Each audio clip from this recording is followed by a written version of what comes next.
그게 어디서 오냐? 우리 아버지와 주 예수 그리스도로부터 오는 은혜, 평강이 있기를 원한다. 이렇게 말씀을 하고 있습니다. 하나님 우리 아버지와 주 예수 그리스도로부터 은혜와 평강이 있기를 원한다. 은혜는 우리가 조금 알겠죠? 은혜. 우리는 할 수 없는데, 우리는 누릴 수 없는데, 우리가 가지고 있는 것으로는 아무것도 할 수가 없고 될 수도 없는데, 누군가가 그 모든 것들을 할 수 있고 누릴 수 있도록 복을 주셨다. 이게 이제 우리가 은혜라고 얘기를 합니다. 은혜. 이게 어디에서 오냐? 분별을 할 수 있는 지혜를 통해서 오는 겁니다. 근데 분별할 수 있는 지혜를 우리가 가지고 있냐라고 물어보면 우리는 안 가지고 있습니다. 본래부터 안 가지고 있지 않았냐? 아니, 본래는 가지고 있었습니다.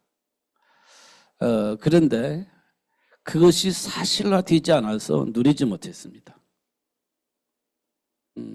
그래서 하나님은 우리에게 사실화되어지게 하시려고 역사를 하셨습니다. 하나님이 주신 복이 사실화되어지도록 역사하셨어요. 주셨는데 그걸 몰랐어요. 알았는데 사실화되지 않았습니다. 그래서 창세기 3장 사건이 일어난 겁니다. 지금도 우리는요, 우리에게 와 있는 복이 있습니다. 분별할 수 있는 지혜도 있고 능력도 있습니다.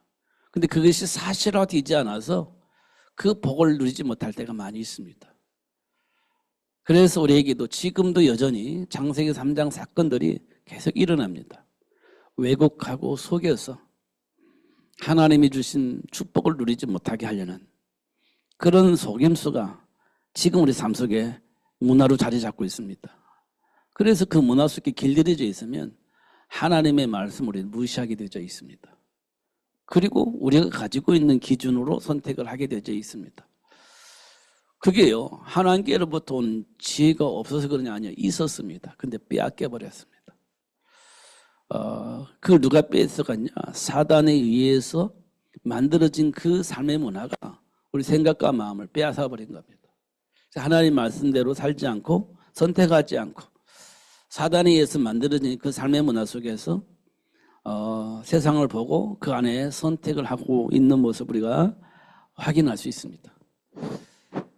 항상 우리는 그렇게 합니다. 그게 맞다라고 우리는 항상 생각합니다.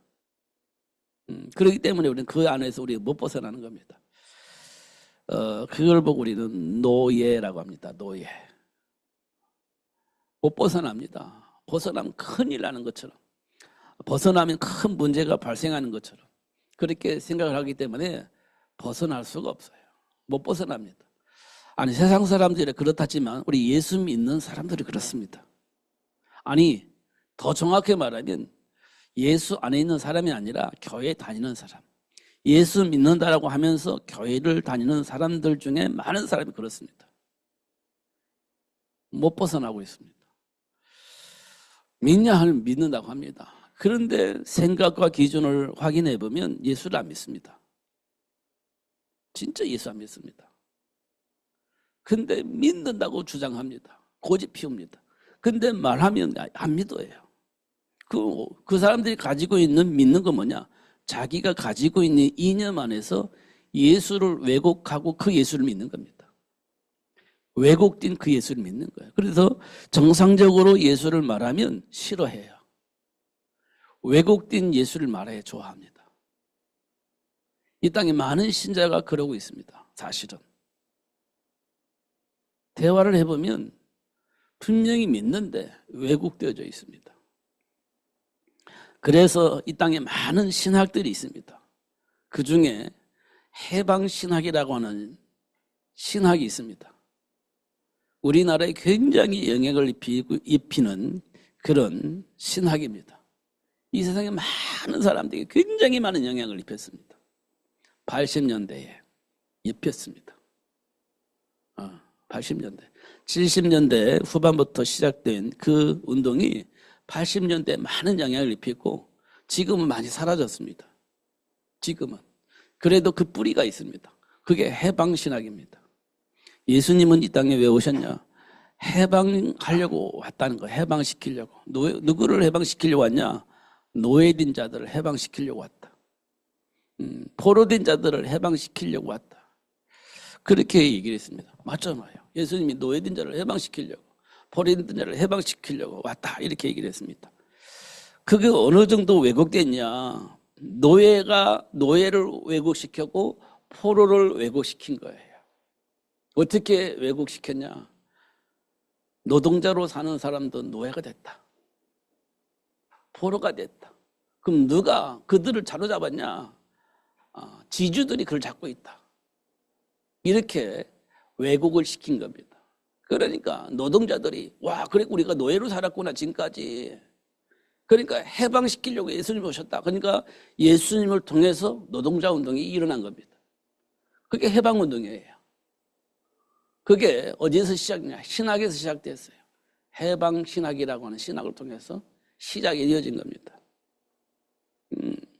이 얘기를 현장에서 얘기하면 많은 사람들이 알고 있을 겁니다. 노동운동하는 사람들 특별히 알고 있을 겁니다. 그렇게 시작이 됐어요. 이게 왜곡되어져 있는 겁니다. 성경을 왜곡한 거예요. 진짜 우리 노예에서 해방되는 것은 막 경제인들을 막 노예로 잡고 노동자를 노예 잡고 막 노예 운동을 시켜서 자기가 배불렸다. 그런 게 아니고 사단에 의해 장악되어져 있는 모든 영혼들을 살리기 위해서 예수님 오셨다고 말씀을 하셨는데 이걸 비틀어 가지고 노동자를 해방시키려고 오셨다. 이렇게 이제 왜곡을 시킨 거예요. 그게 해방신학입니다. 그렇게 해서 수많은 고통 속에 있는 사람들, 불만이 있는 사람 딱 잡고 해방운동을 할 수 있도록 그렇게 조직화시킨 거예요. 이런 것도 우리가 확인할 수가 있습니다. 이게 전부 다 어떤 인물에 의해서 만들어진 것처럼 보이지만 그렇지 않아요. 내면에는 교묘한 사탄이 있습니다. 그게 사단의 전략이에요. 창세기 6장 네피림 문화를 만들었듯이 그런 운동을 할 수밖에 없는 배경을 깔고 하나님의 말씀을 완전히 왜곡시켜서 진짜 해방이 무엇인지 모르고 해방운동을 할 수 있도록 그렇게 만들어버린 겁니다. 그 속에 있는 사람들은 와 맞아 하면서 진짜 해방이 되는 것이 아니라 원수 갚는 일을 만드는 거예요. 원수 만드는 거예요. 원수. 그래가지고 막 때려 부시고 막 하는 거예요. 왜요? 내가 거기서 내가 노예 노릇 했더니까 얼마나 억울합니까? 그래 힘을 가지면 막 파괴시키는 거예요. 없애버리는 거예요. 그리고 자기가 주인이 되려고 하는 거예요. 그런 운동을 하게 만드는 겁니다. 확인해 보세요. 진짜 그 해방이 됐으면 자유가 있어야 되잖아요. 근데 싸우잖아요. 억울하다고 하면서 싸우잖아요. 없애야 된다고 하면서 파괴시키려고 하잖아요. 그게 진짜 해방입니까? 그게 진짜 자유입니까? 아니죠. 그게 왜곡되어져 있는 겁니다. 제가 고등학교 1학년쯤 됐을 때, 고등학교 1학년 됐을 때 어떤 친구가 성경 공부하자고 했습니다. 성경 공부, 그래서 따라갔어요. 성경 공부한다고 하니까 따라갔습니다. 근데 분위기 보니까 아니에요. 고등학교 1학년인데도 불구하고 분위기 보니까 아니에요. 그래서 다음부터 안 갔습니다. 성경 공부한다. 성경 공부가 아니에요. 그래서 안 따라갔습니다. 나중에 알고 난 건데요. 그 사람들이 그런 운동 한 사람이었습니다. 교회를 다니는 선배였는데 성경 공부자 해가지고 모였는데 알고 보니까 그런 운동, 성경 공부하는 곳이 아니었습니다. 해방운동하는 그런 시스템이었습니다. 나중에 알고 보니까 그랬습니다. 근데 그게 굉장히 오랫동안 굉장히 우리나라에 많은 영향을 입히는 시스템으로 성장을 하더라고요. 지금도 우리 친구는요, 그 속에서 못 빠져나가고 있습니다. 그 속에서. 이 사상이 되어져 있고 이념이 되어 있어서 못 빠져나와요. 많은 문제를 일으켜서 감옥도 가고 많은 문제를 일으켜서 도망도 다니고 그러는데 못 빠져나와요. 왜 그럴까? 똑같이 예수 믿고 교회 다니던 친구인데 왜 그럴까 이런 생각도 많이 합니다. 근데 안 바뀝니다. 만나서 얘기해보면 안 바뀌어요. 막 인정하는 것처럼 막 자비롭게 막 은혜롭게 막 하는데 생각은 절대 바뀌지 않아요. 와, 이거 무섭구나 이런 생각이 듭니다. 그래서 저는요, 우리 청소년들에게 이때 정말 중요하다 이걸 너무 각인하고 있습니다. 저는요. 청소년 때 무슨 소리를 듣냐 이게 너무 중요해요. 정말 중요합니다. 저도 그들과 함께 막 같이 있으면 저도 그런 상황에 될 수 있을 가능성이 있습니다. 근데 저는요, 보니까 아니더라고요. 성경과 전혀 상관이 없는 그 얘기들만 하고 있는 거예요. 그래서 그때 왜 그런지 모르겠습니다만 안 갔습니다. 성경 공부도 하는데 안 갔어요. 그래서 저는요, 참 피할 길을 하나님 주셨구나 이런 생각이 들고요. 저는 뭘 알고 신앙생활 하는 것은 아니에요. 근데 어느 날 우리 담임 선생님이 너 혹시 여호와 증인 아니야? 이렇게 물어봤습니다. 왜 물어봤겠습니까? 너무 교회 중심으로 생각을 하는 사고를 보니까 너 정상적인 교인이 아닌 것 같아. 이렇게 판단을 하신 것 같아요. 그 담임 선생님이 장로님이셨습니다. 그러니까 너 혹시 여호와 증인 아니야? 이렇게 물어봤어요. 가만히 생각해보고 여호와 증인? 좋은 말인 것 같은데? 이런 생각을 했어요. 여호와 증인 좋은 말인 것 같은데? 근데 생각을 그랬는데 내 생각에는 아니요 라고 대답을 했어요. 내가 알고 한 게 아니에요. 아니요 그렇게 했습니다. 그러니까 그 장로님이 너 담임 목사님이 누구야? 이렇게 물어봤습니다. 장로님이시니까. 예, 누구십니다. 그러니까 전화를 툭툭툭툭 해보는 거야. 왜? 확인해 보려고. 실제적으로 확인을 전화해봐가지고 저게 뭐 내가 어떤 누구 장로입니다. 목사님 맞으세요? 이렇게 하면서. 근데 이 친구가 뭐 어쩌고저쩌고. 그 우리 교회. 그러니까 이제 해결됐어. 여호와 증인이 아니라는 것이.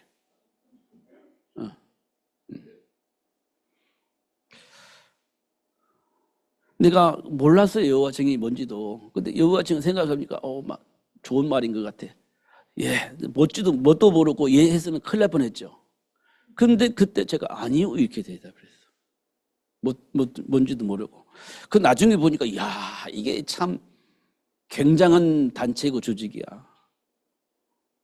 이게 우리가 아는 것이 얼마만큼 중요합니까? 알아야 되는 겁니다. 근데 모르는데도 불구하고 하나님 이렇게 지켜주시고 이렇게 거룩하게 하시는 하나님을 볼 때 저는 감사합니다. 진짜로.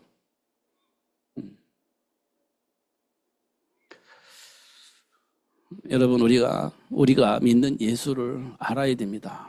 지금 삶 속에서 흐르고 있는 삶의 문화, 우리가 막 좋아서 따라가고 있는 체질화되어져 있는 그 삶의 문화의 배경이 무엇인지 우리는 진짜 알아야 됩니다. 모르면 속아요. 좋은 것 같으니까 따라가잖아요. 근데 그게 함정이라고 생각해 보세요. 끔찍하지 않습니까? 알아야 되는 거예요. 그래서 어떤 철학자는 아는 것이 힘이다 이렇게 얘기하잖아요. 아는 것이 힘이다. 근데 어떤 사람은 아는 것이 병이다 이렇게 얘기하기도 했어요. 그러니까 우리가 왜 아는 것이 병이라고 했고 왜 아는 것이 힘이라고 했는지 그 내면을 우리가 아는 것이 굉장히 중요해요. 그러면요 아는 것이 병이 맞아? 맞아, 아는 것이 힘이야. 이렇게 우리가 답을 쓸 수 있잖아요. 상황에 따라서. 알고 있는 거예요. 그게 아는 거거든요. 근데 막연하면 아니 병이라고 했는데 아니 힘이라고 했는데 그 속에서 갈등하는 거예요. 모르면. 알면 두 개가 다 맞는 말이잖아요. 그 적절하게 쓰는 거지. 상황에 맞춰서. 이런 것들을 우리가 볼 수 있습니다. 그러면 뭐가 생깁니까? 평강이 생겨요. 평강이. 알면 마음에 평안이 생기는 겁니다. 알면. 왜? 속지 않아요. 절대 속지 않습니다. 알면. 그게 평안입니다. 모르면요 늘 불안합니다. 언제 어떤 일이 벌어질지 모르니까 늘 불안한 겁니다. 근데 알면요 편안해요. 그게 평안입니다. 근데 이 평안이 어디서 오냐? 하나님 아버지와 예수 그리스도를 통해서 우리에게 오는 복이다. 이렇게 말씀을 하고 있습니다. 그게 은혜다. 이렇게 얘기를 하고 있습니다. 저와 여러분은 이 은혜 속에 들어와 있는 거예요. 그럼 이제 뭐만 하면 돼요? 알기만 하면 되는 거예요. 은혜 속에 들어와 버렸기 때문에 이제 알기만 하면 되는 거예요. 그럼 이제 알면 어떻게 돼요? 이제 하나님이 주신 복을 누리기만 하면 되는 거예요. 그렇잖아요. 이미 이제 왔어. 이제 알기만 하면 돼. 이제 알았어. 그럼 누리기만 하면 되는 겁니다. 이게 우리 인생이에요. 하나님 주신 축복입니다. 이건 남녀노소와 상관이 없어요. 알면 누구든지 누릴 수 있도록 하나님이 역사하시는 겁니다. 그게 하나님 주신 축복이고 은혜입니다. 그렇잖아요. 이 모르면 안 되는 거예요. 제가 오늘 몇 가지 이렇게 생각을 해봤는데요. 알면 된다고 하잖아요. 모르면 안 돼요. 자, 우리가 잘 생각해 보세요. 알면 되는 것이 있습니다. 모르면 안 되는 게 있습니다. 잘 생각해 보세요.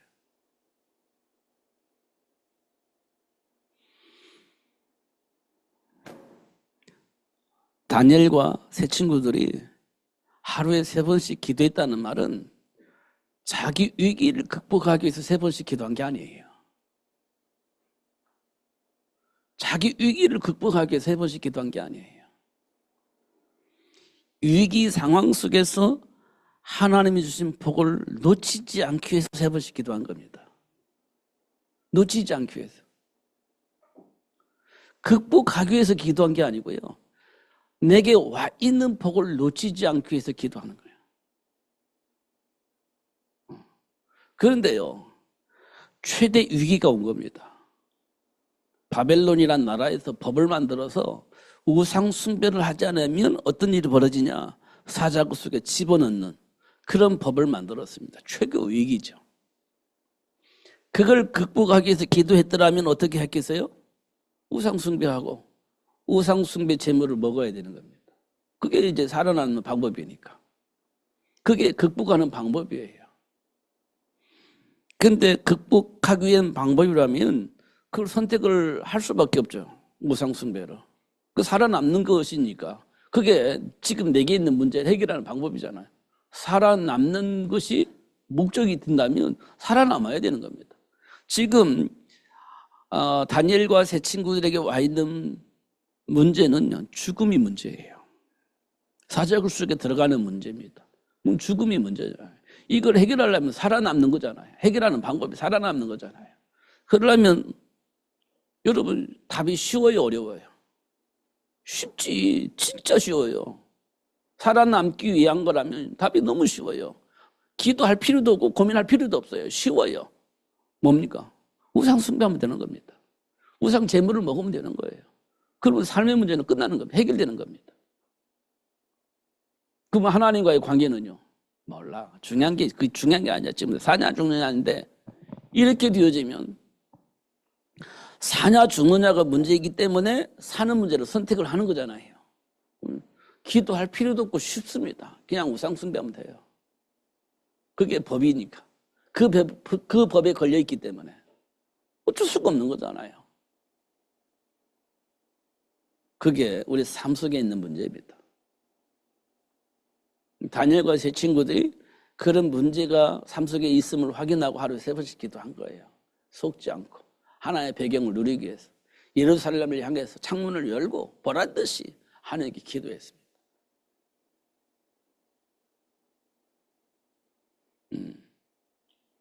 그게 하나님의 은혜입니다. 은혜예요. 그래서 어떻게 했습니까? 우상 숭배를 거부하고 어떻게 보면 죽음을 선택한 것처럼 보입니다. 우상 숭배를 거부하고 하나님과 함께하는 삶을 선택을 한 겁니다. 죽음을 선택한 게 아니고 하나님을 거부하고 우상 숭배하게 만드는 그 환경에서 그 우상 숭배하는 것을 거부하고 하나님과 함께하는 삶을 선택을 한 거예요.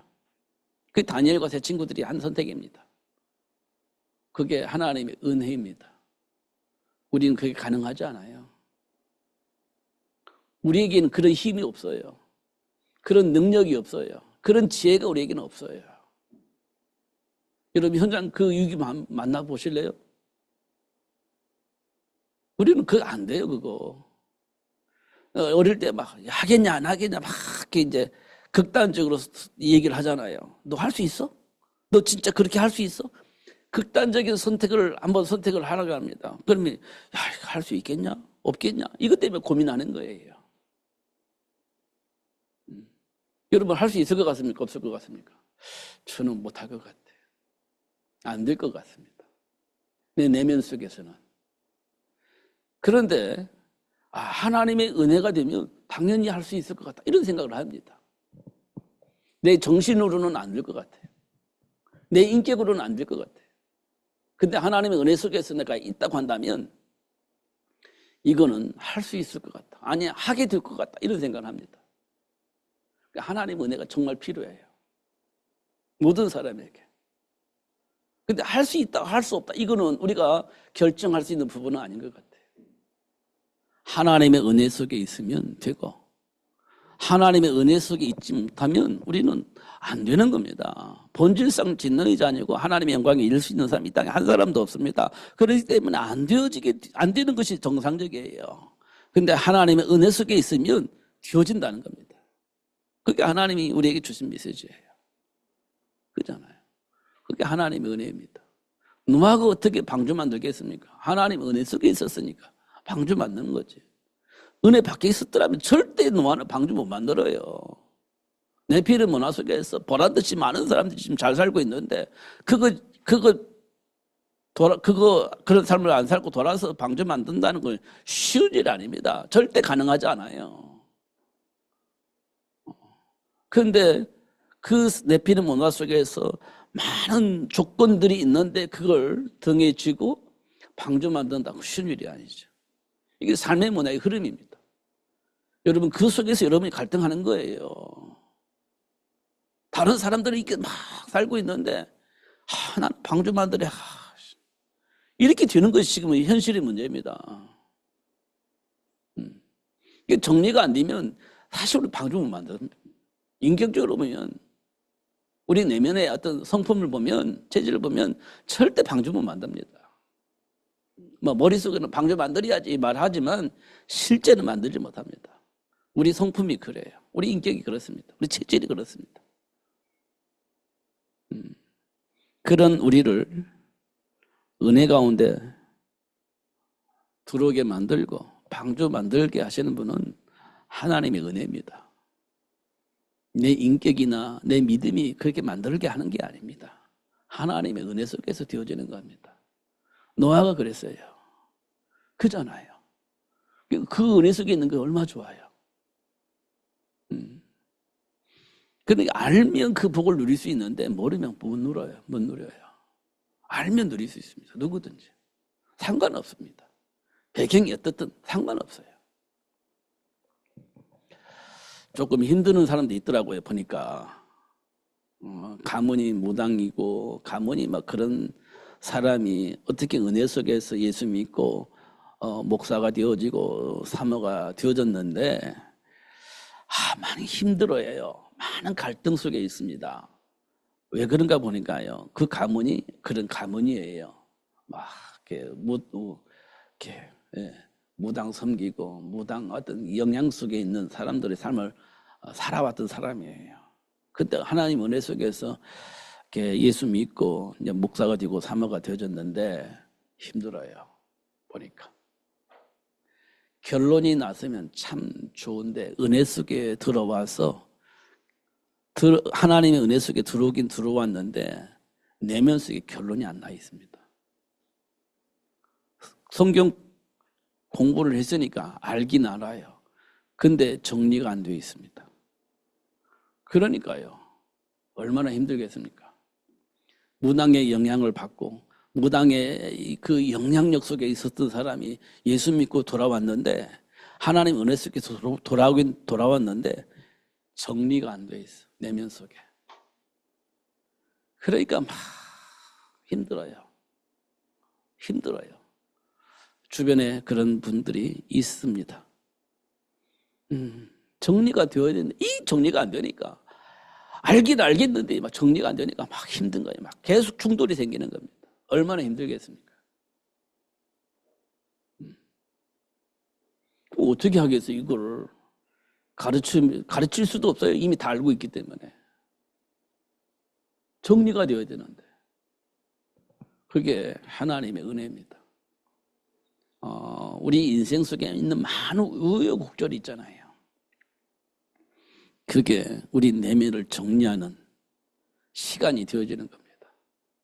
많은 우여곡절이 나를 놔두게 만드는 것, 나의 정체성을 확인하고 뿌리 내려서 그 복을 누릴 수 있게 하시는 하나님의 역사예요.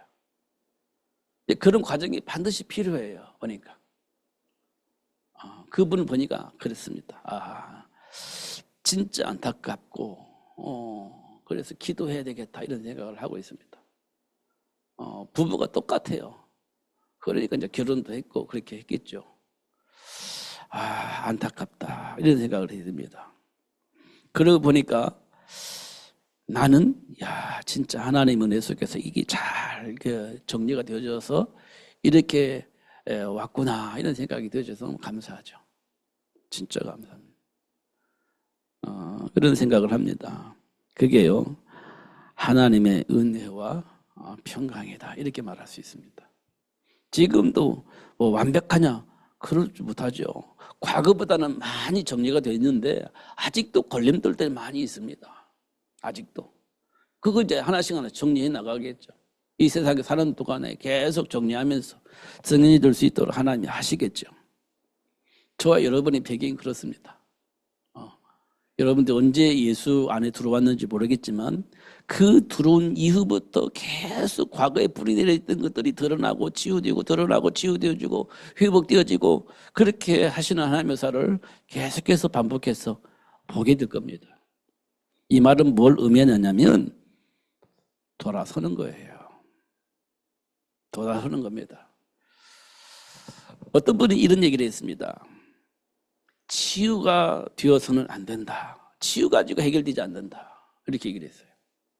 치유받는다고 해서 해결되는 게 아니야. 이렇게 얘기를 했습니다. 무슨 말이야. 치유받으면 됐지. 그렇게 얘기를 하니까 어떤 분이 이런 얘기 아니야. 돌아서야 되는 거야. 이렇게 얘기를 했습니다.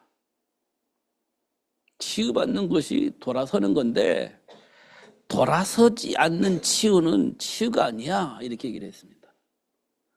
더 정확하게 말하면 회개해야 된다는 겁니다. 생각이 바뀌어져야 된다는 거예요. 그래야 삶이 바뀌어지는 거예요. 그냥 치유받는 걸 해결되면 안 된다는 거예요. 생각이 바뀌고 삶이 바뀌어야 된다는 거예요. 그걸 보고 우리는 회개라고 하는 겁니다. 그렇게 해야 문제가 끝나는 것이지 그냥 치유를 통해서 해결되는 거 아니다 이렇게 얘기를 해요. 가만히 생각해 보니까 맞는 것 같아요. 생각이 바뀌지 않으면 삶이 바뀌지 않으면 안 된다는 거죠. 이렇게 얘기를 했습니다. 그럼 그게 가능하냐? 그게 이제 하나님의 은혜 속에 되어진다는 겁니다. 다메섹에서 사도 바울이 예수를 만났을 때 생각이 바뀌고 삶이 바뀐 거예요. 생각이 바뀌고 삶이 바뀐 겁니다. 그냥 치유받은 게 아니라 생각이 바뀌고 삶이 바뀐 거예요. 빌립보 지역에 루디아가 있습니다. 그 빌립보 지역은 점술로 장악된 동네예요. 이전 자주장사이기 때문에 이 사람도 점쟁이 찾아가가지고 이번에 사업이 잘 되겠습니까? 안 되겠습니까? 돈을 벌겠습니까? 안 벌겠습니까? 망하겠습니까? 안 망하겠습니까? 이런 것들을 막 물어봤을 겁니다. 이번 계약을 잘 할 수 있겠을까? 없을까? 이런 물어봤을 겁니다. 왜냐하면 점술에 의해 장악된 동네이기 때문에 사업하는 사람 그거 하잖아요. 그러니까 루디아도 분명히 그렇게 했을 겁니다. 그런데 루디아가 무슨 일이 벌어지냐? 루디아에게 무슨 일이 벌어지냐? 사도 바울의 말을 청중하게 되어졌습니다. 청중했습니다. 그런데 그 청중한 그 사람이 어떻게 청종하게 되졌냐? 그러니까 하나님께서 루디아의 마음을 여사, 그렇게 되어 있습니다. 하나님께서 루디아의 마음을 여사 사도 바울의 말을 청종할 수 있도록 축복하신 거예요. 그리고 나서 어떻게 됐어요? 답을 얻게 되진 겁니다. 사도 바울의 말을 듣고 루디아의 마음이 변했어요. 생각이 바뀌었어요. 답을 얻은 겁니다. 맞잖아요. 은혜는 뭐냐? 생각이 바뀌는 거예요. 삶의 기준이 바뀌는 겁니다. 그게 은혜입니다. 루디아가 어떻게 했습니까? 답을 얻고 난 이후에 뭐라고 했어요? 바울 보고 우리 집에 들어와서 사십시오. 왜? 이 빌립보 지역을 살려야 되는데 우리 집에 들어와서 거하면서 이 복음운동 합시다. 이게 루디아의 마음입니다. 생각이 완전히 바뀐 겁니다. 근데 그 현장에 누가 있어요? 귀신 들려 점하는 여종이 있잖아요. 만남이 있었습니다. 사도 바울이 그 귀신을 쫓아내버렸습니다. 그러니까 귀신 들린 그 여종이 정상으로 돌아왔어요. 점을 못 봐요. 정상으로 돌아오니까. 귀신이 나가니까 점을 못 봐요. 그러니까 그 점쟁이 주인이 화가 났습니다. 그 점쟁이를 통해서 우리 집에 경제가 회복되어지고 돈의 통로가 되었는데 이제 그 종이 귀신이 나가면서 점을 못 뽑아요. 그럼 제일 먼저 오는 게 뭐냐? 돈이 안 들어오는 거예요. 경제가 이제 망하는 겁니다. 그러니까 막 이제 분을 내는 겁니다. 그러면서 이제 소문을 내는 거예요. 야, 우리가 알지도 못하는 이상한 소문을 내가지고 이 세상을 지금 혼란하게 만드는 자가 있습니다. 그게 누구예요? 바울. 그렇게 왜곡해서 세상을 혼란하게 만들었습니다. 그래서 감옥에 가뒀잖아요. 그래서 감옥에 가둔 겁니다. 근데 그 감옥에 들어가면서 바울이 기도하잖아요. 그러면서 찬양하잖아요. 근데 옥문이 열려요. 막 옥토가 흔들립니다. 작고가 풀립니다. 근데 막 그런 상황이 됐을 때 감수가 와 이제 큰일 났구나 자결을 하려고 하잖아요. 자결을 하려고 하잖아요.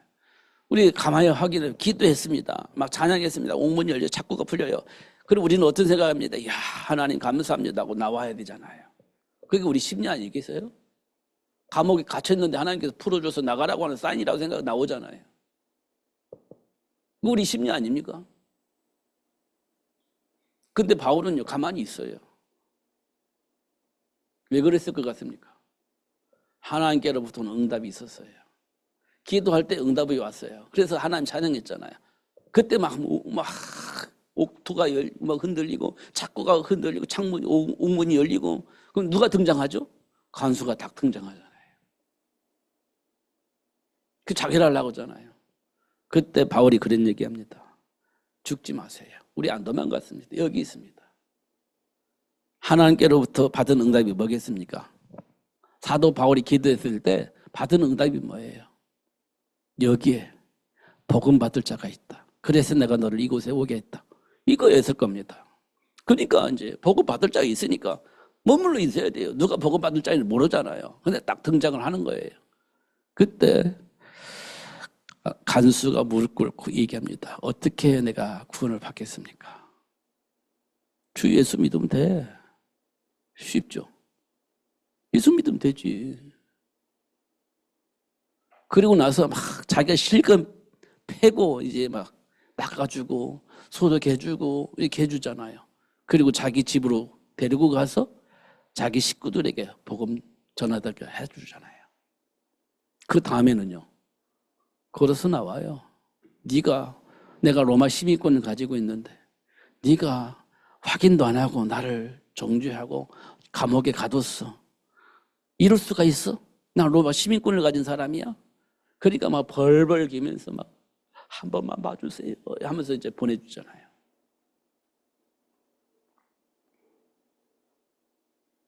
그러면서 빌립보 지역에 하나님 나라가 회복될 수 있는 교회가 세워지고 그렇게 되어지게 하나님 하시잖아요. 우리가 잘 확인해 보면 그러고 있습니다.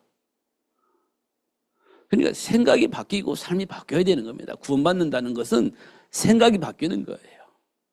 생각이 바뀐다는 말은 삶의 기준이 바뀐다는 거예요. 그게 되어져야 되는 겁니다. 그런데 하나님이 그렇게 하시겠다고 약속을 하신 겁니다. 그러면서 하시는 말씀이 하나님의 은혜와 평강이 너에게 있기를 원한다. 이렇게 인사를 하는 거예요. 고린도 지역에 있는 성도들에게. 사도 바울이 한 인사입니다. 여러분, 참으로 그렇게 되어지기를 예수님 이름으로 축복합니다. 은혜 속에 하나님 주신 평강을 누리면서 날마다 승리하시는 여러분 되시기를 예수님 이름으로 축복합니다. 기도하겠습니다. 하나님 아버지 감사합니다. 오늘도 최고의 복을 주셔서 감사하고 알게 해주셔서 감사합니다. 누리며 살 수 있도록 성령으로 충만하게 하여 주옵소서. 아는 삶이 아닌 누리는 삶이 될 수 있도록 역사하여 주옵소서. 단순한 구원이 아닌 하나님이 주신 축복을 누리면서 현장의 모든 사람을 살리는 삶이 될 수 있도록 역사하여 주옵소서. 예수님 이름으로 기도하옵나이다. 아멘.